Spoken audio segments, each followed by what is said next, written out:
பல பயனுள்ள தகவல்களை தந்துட்டு இருக்கிற நம்ம யோகம் யூடியூப் சேனலை நீங்க இன்னும் சப்ஸ்கிரைப் பண்ணாம இருக்கீங்கன்னா மறக்காம சப்ஸ்கிரைப் பண்ணி வச்சுக்கோங்க. சப்போஸ் சப்ஸ்கிரைப் பண்ணிட்டு பெல் பட்டனை கிளிக் பண்ணாம இருக்கீங்கன்னா பெல் பட்டனையும் கிளிக் பண்ணி வச்சுக்கோங்க. சப்ஸ்கிரைப் பண்ணிட்டு பெல் பட்டனை கிளிக் பண்ணிட்டு ஆல் அப்படின்ற பட்டனை கிளிக் பண்ணாம இருக்கீங்கன்னா அதையும் கிளிக் பண்ணி வச்சுக்கோங்க. நன்றி. யோகம் மீடியா நேயர்களுக்கு வணக்கம்.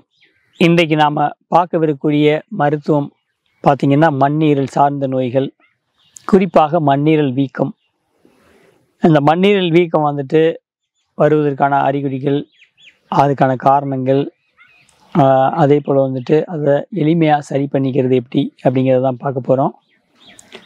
இப்போ இந்த மண்ணீரல் வீக்கம் வருவதற்கான முக்கிய காரணம் அப்படின்னு பார்த்தீங்கன்னாக்கும், நாம் வந்துட்டு அதிகமாக வந்துட்டு மாவு சத்துள்ள உணவுகளை வந்துட்டு எடுத்துக்கிறோம். அதே போல் ரசாயனம் கலந்த உணவுகளை வந்துட்டு அதிகமாக எடுத்துக்கிறோம். அதே போல் வந்துட்டு ரத்தம் உற்பத்தி ஆகாத உணவுகளை வந்துட்டு அதிகமாக வந்து எடுத்துக்கிறோம். இதுதான் வந்துட்டு முக்கியமாக வந்துட்டு காரணமாக வந்துட்டு இருக்குது. இப்போ வந்து இந்த மண்ணீரல் வந்துட்டு வீக்கம் வந்துட்டு வர்றதுக்கான ஒரு காரணமாக இருப்பது இதெல்லாம் இருக்குது. அதே போல் வந்துட்டு இந்த மண்ணீரல் வீக்கம் வந்துட்டு சரியாகணும் அப்படின்னாக்கும் நாம் வந்துட்டு கேரட், அதுக்கப்புறம் வந்து பீட்ரூட், இந்த கேரட் பீட்ரூட் ரெண்டையும் வந்துட்டு நம்ம அன்றாட உணவுகளில் வந்துட்டு எடுத்துக்கிறதுக்கு வந்து முக்கியத்துவம் கொடுக்கணும். இந்த கேரட் பீட்ரூட் வந்து நம்ம வந்து வேக வச்சு சாப்பிட்றத விடவும் அதை வந்து ஜூஸாக எடுத்து காலை நேரங்களில் வெறும் வயிற்றில் வந்து குடிக்கிறது வந்து மிகவும் சிறப்பான ஒரு பலனை வந்துட்டு தரும். நம்முடைய மண்ணீரல் வீக்கம் வந்துட்டு வராமல் நாம் வந்து தடுக்க முடியும். அதே போல் பார்த்தீங்கன்னாக்கும் நார் சத்துள்ள எல்லாத்தையுமே, அது கிழங்குகள் இருக்குது, கீரைகள் இருக்குது. கீரைகள் பெரும்பாலும் அனைத்து வகையான கீரைகள்லையுமே வந்துட்டு நார் சத்து வந்து அதிகமாக இருக்குது. எதெல்லாம் தண்டோடு இருக்குதோ அது எல்லாத்துலேயுமே வந்து நார் சத்துக்கள் வந்து அதிகமாக இருக்குது. எதெல்லாம் கொடி இருக்கோ அந்த கீரை வகைகள் எல்லாத்துலேயுமே வந்து நார் சத்துக்கள் வந்து அதிகமாக இருக்குது. ஆகையினால கீரைகளை வந்து அதிகமாக எடுத்துக்கணும். கீரைகளுக்கு மற்றொரு பெயர் பார்த்திங்கன்னா நடமாடும் சித்தர்கள் அப்படின்னு வரையறை செய்யப்படுது. அப்போ கீரையில் வந்துட்டு நார்ச்சத்துக்கள் வந்துட்டு ரொம்ப அதிகமாக இருக்குது. அப்போ அந்த நார்ச்சத்துக்கள் அதிகமாக இருக்கக்கூடியதை நம்ம எடுத்துக்கும் போது நம்முடைய மண்ணீரல் சிறப்பாக செயல்படுவதற்கு வந்துட்டு ஒரு மிக முக்கியமான ஒரு பங்களிப்பாக வந்துட்டு இருக்கும். ஆகையினால வந்துட்டு நார்ச்சத்துள்ள உணவுகளை வந்துட்டு அதிகமாக வந்துட்டு எடுத்துக்கோங்க. இப்போ வந்து பார்த்திங்கனாக்கும் மண்ணீரல் செயல்பாடு கம்மியாயிடுச்சு அல்லது வீக்கம் வந்துடுச்சு அப்படிங்கிறத தெரிஞ்சுக்கிறதுக்கான அறிகுறிகள் அப்படின்னு பார்த்திங்கன்னா, வழக்கமாகவே உடம்பு வந்து களைப்பாக இருக்கும், சோர்வாக இருக்கும், ரத்தம் வந்துட்டு குறைவாக இருக்கும். அதே போல் வந்துட்டு டாய்லெட்டு போகும்போது, மலம் கழிக்கும்போது வந்துட்டு அடி வயிற்றில் வந்துட்டு வலி இருக்கும். அதே போல் வயிற்றினுடைய வலது பக்கத்தில் அடி வயிற்று பகுதியில் வந்துட்டு வலி இருக்கும். அதே போல் வந்துட்டு மூச்சு விடுவதில் வந்துட்டு இவங்களுக்கு வந்து சிரமம் இருக்கும். இந்த மாதிரி வந்துட்டு மண்ணீரல் வந்து சரியாக செயல்படலை அப்படின்னாக்கும் இந்த மாதிரியான அறிகுறிகள் வந்துட்டு உங்களுக்கு அதிகமாக வந்துட்டு காட்டும். அப்போ இந்த மண்ணீரல் வீக்கம் வந்திருக்கிறத வந்து நாம் இந்த அறிகுறிகள் வழியாக வந்து நம்ம வந்து தெரிஞ்சுக்கணும். இதை தெரிஞ்சுக்கிட்டு வந்து இதை சரி பண்ணுறதுக்கான ஒரு முயற்சியை வந்துட்டு நாம் வந்துட்டு எடுக்கணும்.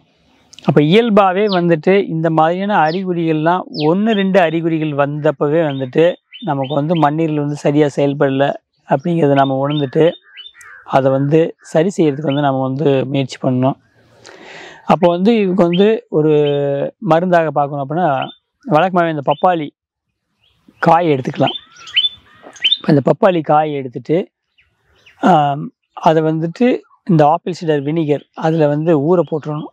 இரவு நேரத்தில் ஊற போட்டு அதை காலையில் எடுத்து வந்துட்டு நாம் வந்து அதை வந்துட்டு கட் பண்ணிவிட்டு மேல் தோலெல்லாம் நீக்கிட்டு அதன் பிறகு வந்துட்டு அதில் வந்து கொஞ்சம் ஒரு 1 கிராம்லேருந்து ஒரு 3 கிராம் அளவுக்கு வந்துட்டு உப்பு லேசாக தடவி வச்சு அதை வந்து பச்சையாக வந்து நம்ம வந்து சாப்பிட்றதுக்கு முயற்சி பண்ணணும்.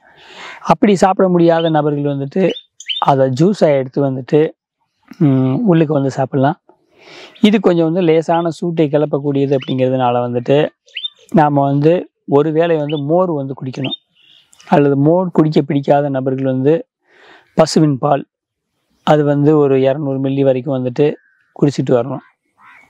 இதை தொடர்ந்து செஞ்சுக்கிட்டு வரும் பொழுது இந்த மண்ணீரல் வீக்கம் அப்படிங்கிறத வந்துட்டு நாம் வராமல் வந்து தடுக்கலாம். அதே போல் தொடக்க நிலையில் இருக்கக்கூடிய இந்த பிரச்சனையை வந்துட்டு இது வந்து மிகவும் சிறப்பாகவே வந்துட்டு கேட்கும். இதை வந்துட்டு தொடர்ந்து வந்து நாம் பயன்படுத்திக்கிட்டு வரும் பொழுது மண்ணீரல் வீக்கம் வராமல் நாம் வந்து வீட்டிலே இருந்து தடுத்துக்கிறதுக்கும் ஒரு வழியாக வந்து இருக்கும். ஏன்னா மண்ணீரல் வந்துட்டு ராஜ உறுப்புகளில் ஒன்று. இது மிகவும் வந்துட்டு முக்கியமான ஒரு உறுப்பு. குறிப்பாக வந்து இரத்த உற்பத்தியை வந்துட்டு உடம்பில் உண்டாக்கக்கூடிய ஒரு பணியை செய்யக்கூடிய வந்துட்டு மிக முக்கியமான உறுப்பு. நம்முடைய உடம்பில் உள்ள நன்னீர் சுரப்பிகள் வந்து சரியாக செயல்படுறதுக்கு இது ஒரு முக்கியமான ஒரு காரணமாக வந்து இருக்குது.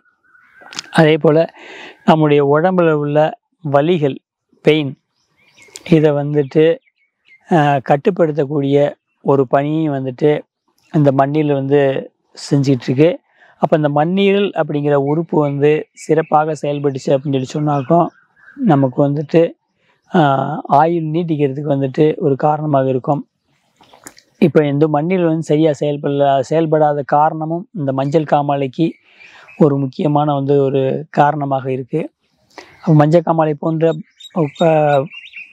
பெரும் பிரச்சனைகள் நம்ம உடம்புல வராமல் இருக்கணும் அப்படின்னு சொல்லி சொன்னாக்கும் இந்த மண்ணீரலை வந்துட்டு உணவின் மூலியமாக வந்து பாதுகாக்கிறதுக்கு நாம் வந்து முக்கியத்துவம் வந்து கொடுக்கணும். இந்த மண்ணீரல் வீக்கம் உள்ள நபர்கள் வந்துட்டு வழக்கமாக அந்த ரெட் மீட்டு, சிகப்பாக இருக்கக்கூடிய கறி வகைகளை வந்து தவிர்க்கணும். அதே போல் வந்துட்டு மீன், முட்டை இந்த மாதிரி வந்து உணவுகளை வந்து தவிர்க்கணும். எண்ணெயில் வறுத்த பொரித்த உணவுகளை வந்துட்டு எடுக்கிறத வந்துட்டு குறைச்சிடணும். இதெல்லாம் செஞ்சுட்டு வரணும். அதே போல் பார்த்தீங்க அப்படின்னாக்கும் அடுத்த கட்டமாக வந்து நம்ம வந்து இந்த சோம்பு நீர் அல்லது பெருஞ்சீரகம் அப்படின்னு சொல்கிறோம். இதில் வந்து ஒரு 2-3 டேபிள் ஸ்பூன் வந்து எடுத்து அதை வந்து தண்ணியில் ஊற வச்சு இரவில் ஊற வச்சு அதை வந்து காலையில் வந்து குடிச்சிட்டு வரலாம். அதே போல் வந்துட்டு ஆப்பிள் வந்துட்டு எடுத்து வந்து ஒரு ஆப்பிள் வந்து முழுமையாக வந்து ஏதாவது ஒரு வேளை வந்துட்டு சாப்பிட்டு வரலாம். இது வந்து அந்த வீக்கத்தினுடைய அளவு வந்துட்டு கட்டுப்படுத்தக்கூடிய ஒரு பணியை வந்துட்டு சிறப்பாக வந்து செய்யும்.